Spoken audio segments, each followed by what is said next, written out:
Hello, everyone. I am Mr. Jeremy Lee L. De La Cruz, and I'm here to give you a talk on job application and interview tips for university graduates or soon to be graduates.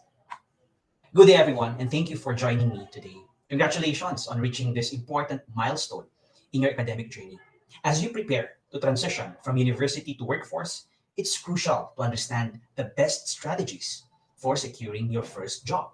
Today, we'll focus on two key areas that will directly impact your career success, which are first, job applications, and second, interviews. So by the end of this talk, you should have a clear understanding of how to craft a strong application, stand out from the competition, and perform confidently in interviews.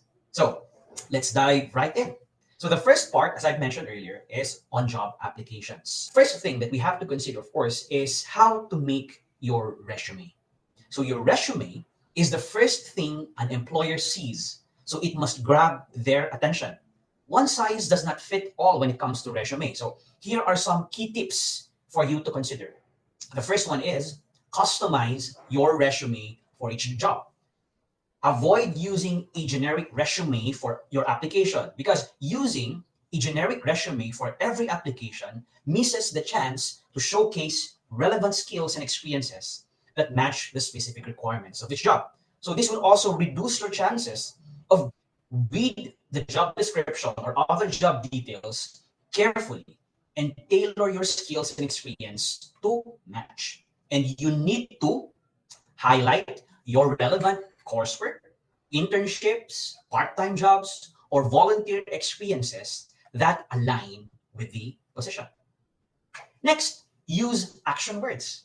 Start your bullet points with strong action verbs such as led, developed, managed, or coordinated. This conveys initiative and achievement. Next, focus on results. Whenever you can, use numbers to highlight your accomplishments. For example, instead of saying worked on marketing projects, say developed marketing campaigns that increased social media engagement by 30%. So that's more clear. That's quantified. Next step, keep it concise and clear. Aim for a resume that's 1 page long, unless you really have extensive experience. Why is there a need for us to make it concise? Because a 1 to 2 page resume ensures that your qualifications are presented concisely. And this makes it easier for employers to quickly assess your skills and other experiences without overwhelming them with unnecessary details.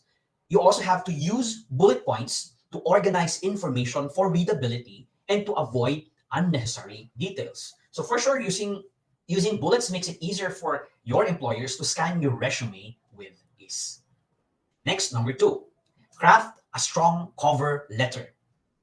A cover letter allows you to showcase why you are the ideal candidate for the position.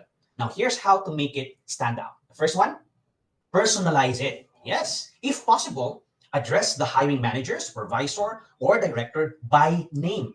So you have to research well in order for you to create a more personalized and direct connection, as using a generic to whom it may concern can come across as impersonal and less engaging. You also have to reference the specific job you are applying for and why you are interested in that particular company. So highlighting your alignment with the company's values, culture, or mission show genuine enthusiasm and initiative. Next, show passion and fit. You express your excitement for the role and make sure to highlight how your skills match the qualifications outlined in the job details. Don't simply repeat your resume. This is now your opportunity to convey your personality and explain why you are enthusiastic, you're interested, you're passionate about the position and the company. And last, under number two, keep it concise. A good cover letter should be no longer than 1 page. So as I mentioned earlier, 1 page for the resume, 1 page for the cover letter. You focus on your top 2 or 3 skills or experiences that are most relevant for the position. Now, this approach ensures that you present yourself as focused and a qualified candidate. and that you are able to showcase your most impactful strength in relation to the position. Number three, utilize online platforms. Let's take advantage of this. In today's digital world, many jobs are posted online, and platforms like LinkedIn, JobStreet, Caliber, Indeed, Glassdoor can also help you find opportunities. So here's how to leverage these platforms effectively. LinkedIn, make sure your profile is up to date. Employers often check candidates on LinkedIn, so you make sure that it reflects your resume. You have to connect and network with industry professionals to follow to follow your companies of interest, and also join groups related to your field.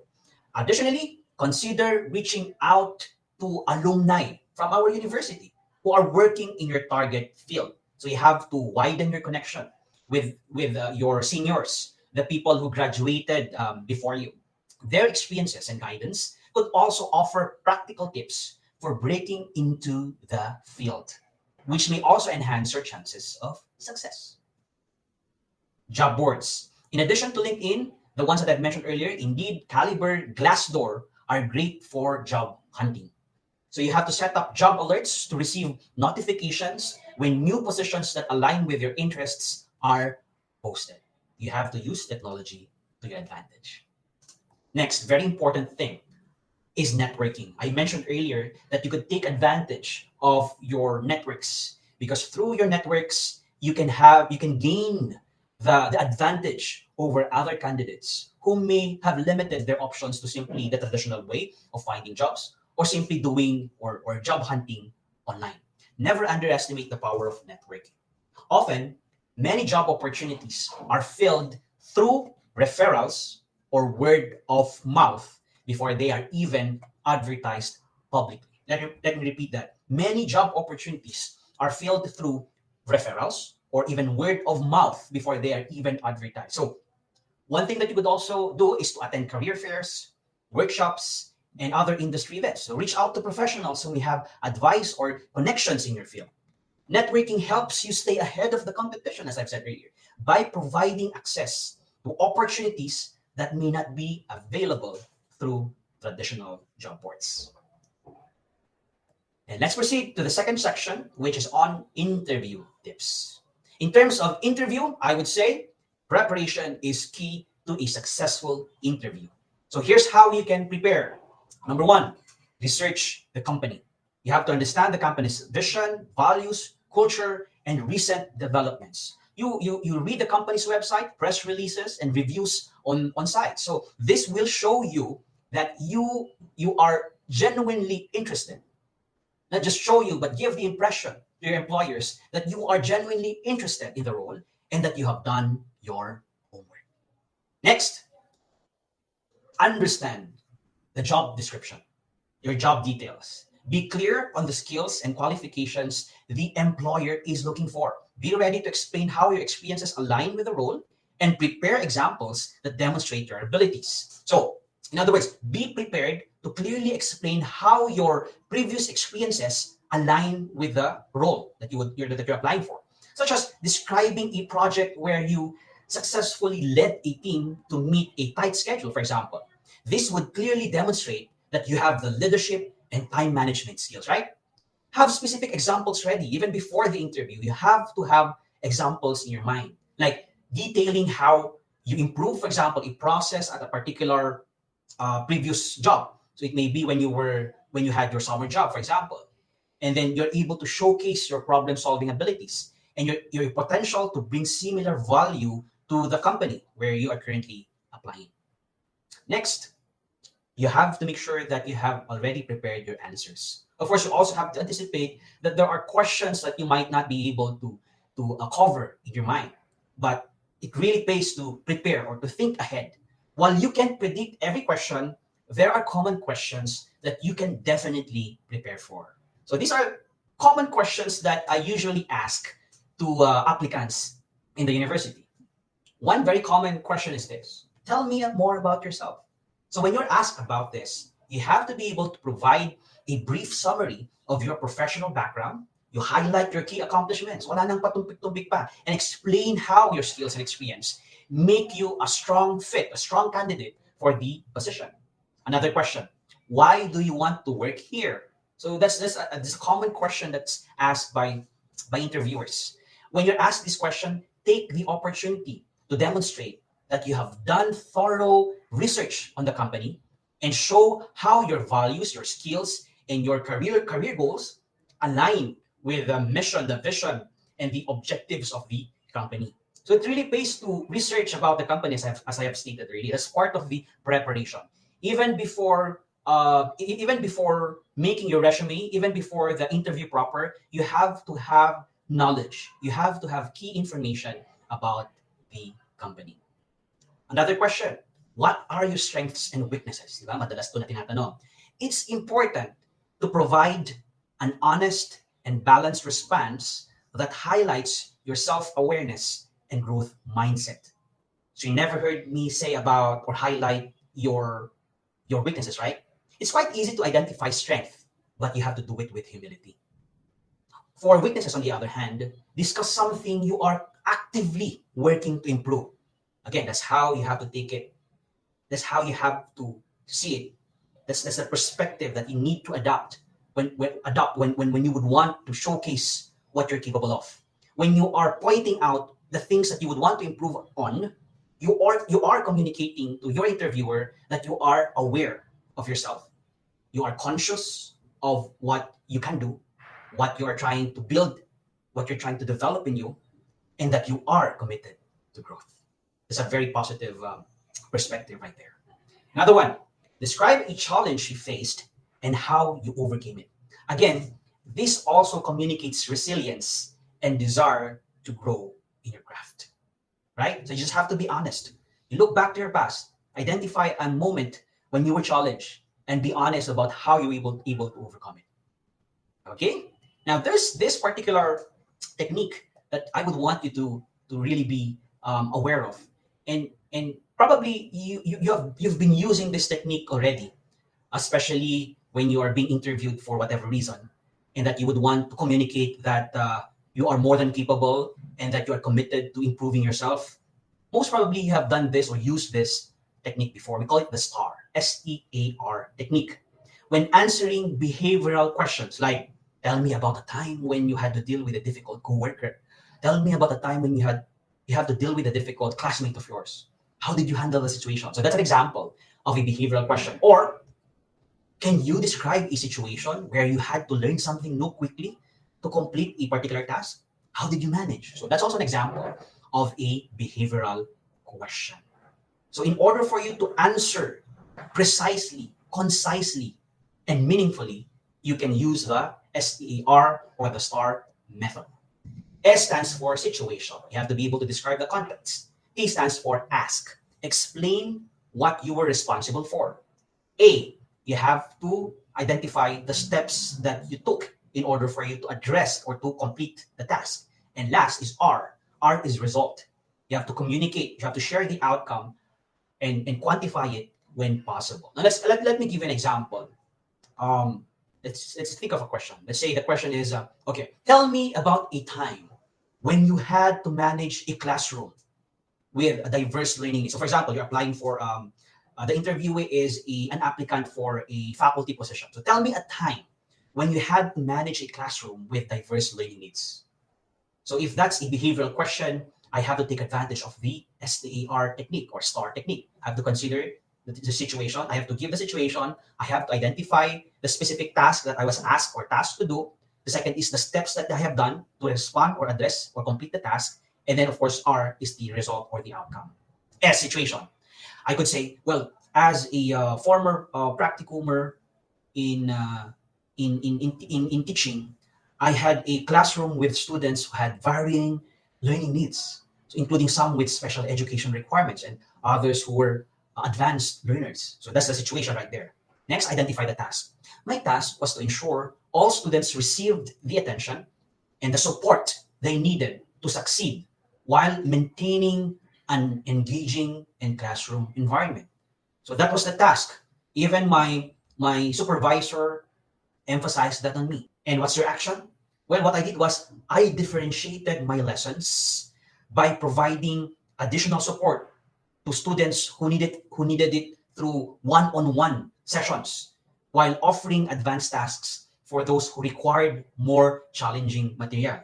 So my coordinator, my supervisor was kind enough to guide me, and I listened very well, and I tried my best to implement it. And I also implemented group activities that encourage peer learning. So that's the action that you have undertaken. And last, the result. So after doing all those things, what was the result? We also have to share it. All students showed improvement eventually, with the majority meeting or exceeding their individual learning goals. And I even received positive feedback from my coordinator, from my students and parents about the personalized approach that I have utilized. So that's an example of a STAR, the application of the STAR technique: situation, task, action, and result.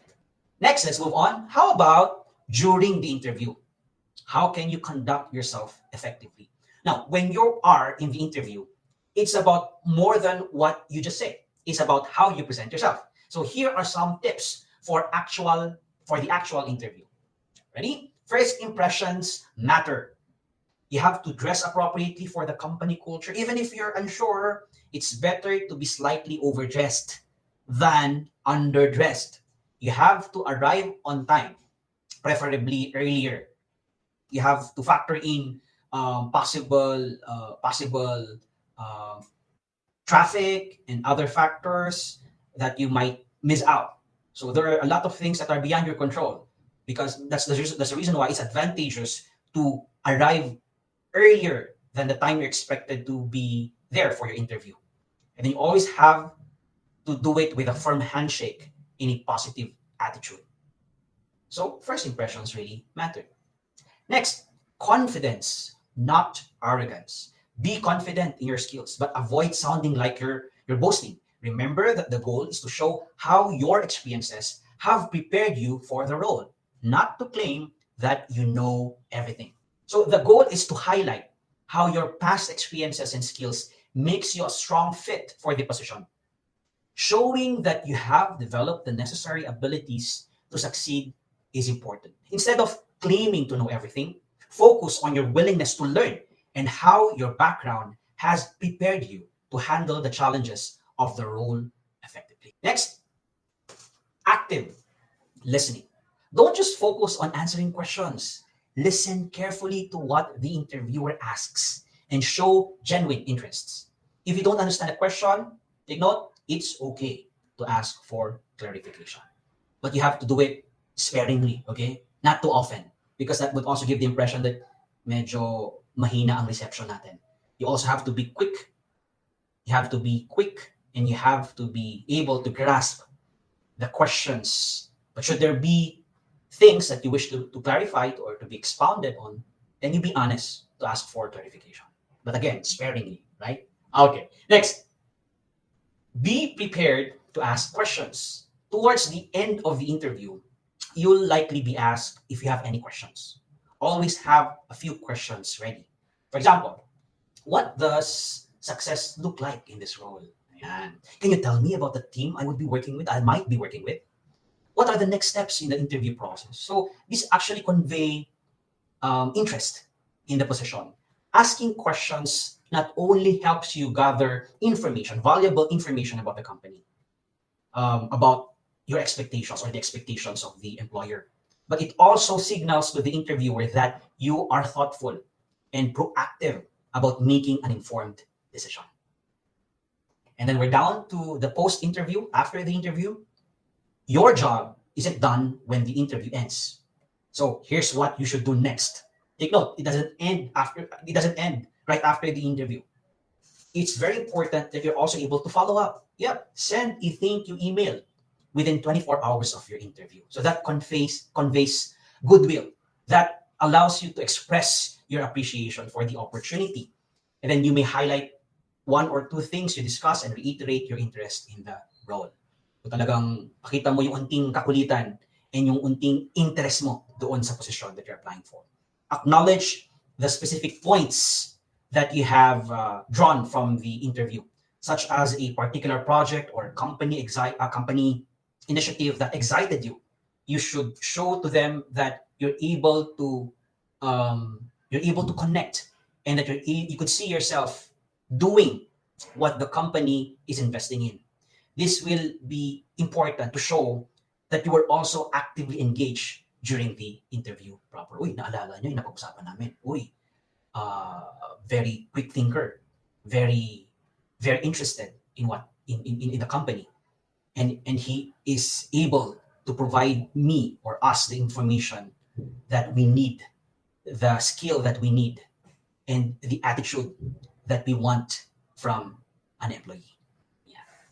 Next, stay patient, because the reality is the hiring process can take time. So we need your patience. If you haven't received a response within the given timeline, it's perfectly acceptable to send a polite follow-up email, not a demanding one, to inquire about the status of your application. It's there's a better way, there's a good way to follow up, not like you are demanding the employer, the company, to provide you an update based on your timeline. Take note, they have their own timeline, and you have to respect that. So following up could be appropriate if it's already beyond the timeline, but if it's within the timeline, then we have to be really patient, because patience is a virtue. Okay? So in conclusion, to wrap up, I want to leave you with a few key takeaways, some sort also of a summary of what we have covered in this very short lecture. Number one, tailor your resume and cover letter to each job application. Make sure your skills and experiences align with the position you're applying for. That is possible if you're able to research about the company. Number two, prepare for interviews by researching the company, practicing your answers, and presenting yourself confidently. Number three, follow up after your interview with a thank you note. And remember that persistence and patience are key in the job process. So, my dear soon to be graduates, I hope these tips help you feel more confident as you navigate the job market. Have hope and take courage in your job search. And remember, every step you take brings you closer to your future career. Stay safe, and may God be with you always. Thank you very much.